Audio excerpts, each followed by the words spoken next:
who joins us now. Trey, great to see you this morning. As you see the news, you hear the latest, as do we. What do you make of this incident in Allen? Well, I'm extremely heartbroken by what happened in Allen, Texas. But more on a personal note, I had a friend. I received a call about 3:35 yesterday from him, frantic. I mean, he's a police officer in another city, and he's calling me about his daughter that's at the Allen Mall at the pretzel shop, and they barricaded themselves along with 10 other people inside of a storage closet because and he can hear the gunshots in the background, and he's frantic, trying to figure out what's going on.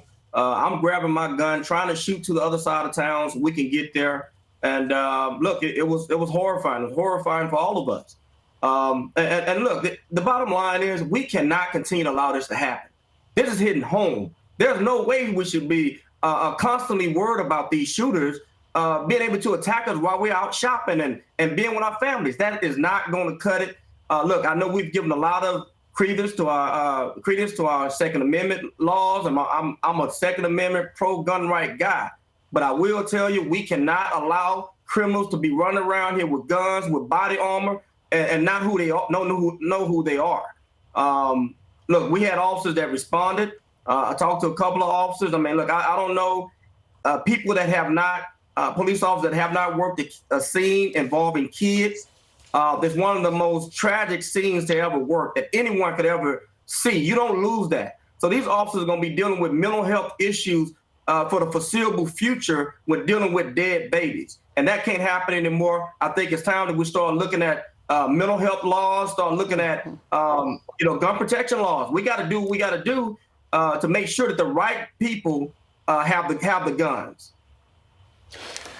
Trey, so far police aren't saying much about the shooter. They're saying he's not from that area, which could mean a lot of different things. Do you have any sense? And to your point, I mean, when you talk about this is the thin line on it, you're a supporter of the Second Amendment. Now you're willing to look at different measures.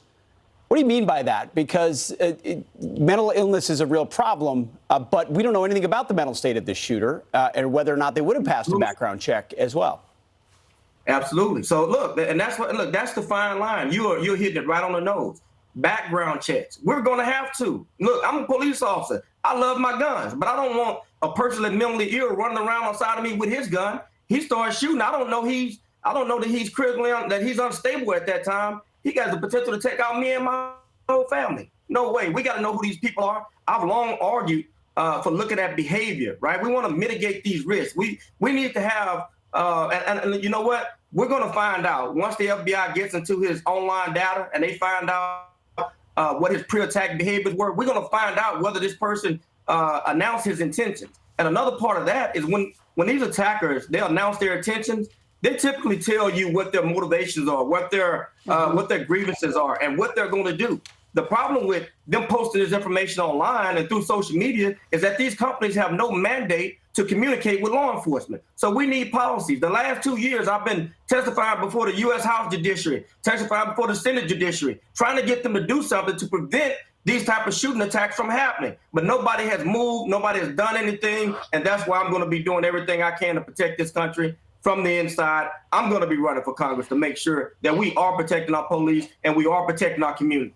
Trey, I totally agree. I think everything needs to be on the table. And we as citizens deserve to know what are the motivations and the factors involved in mass shootings. For example, there's a manifesto that the public hasn't seen yet from a mass shooting against Christian children and adults at a Christian school in Tennessee.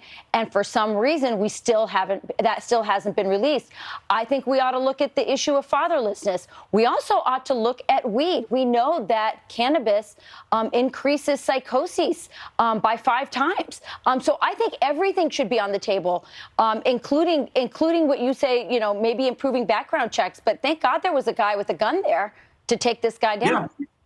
Look, this is the other side of the defund the police movement. When you have police are able to respond, they're able to meet that aggression of the suspect that's at the scene. So we have to have more police. We have to get more people, more police officers funded, and we have to make sure that we are protecting these officers while we're funding, while we're trying to get them to come on to these departments. We can't have officers worried about facing criminal liability charges for use of force. We got to move away from that. And you saw right after the George Floyd riots, where a lot of police officers here in Dallas, here in Austin, Texas, a lot of police officers start getting indicted for use of force.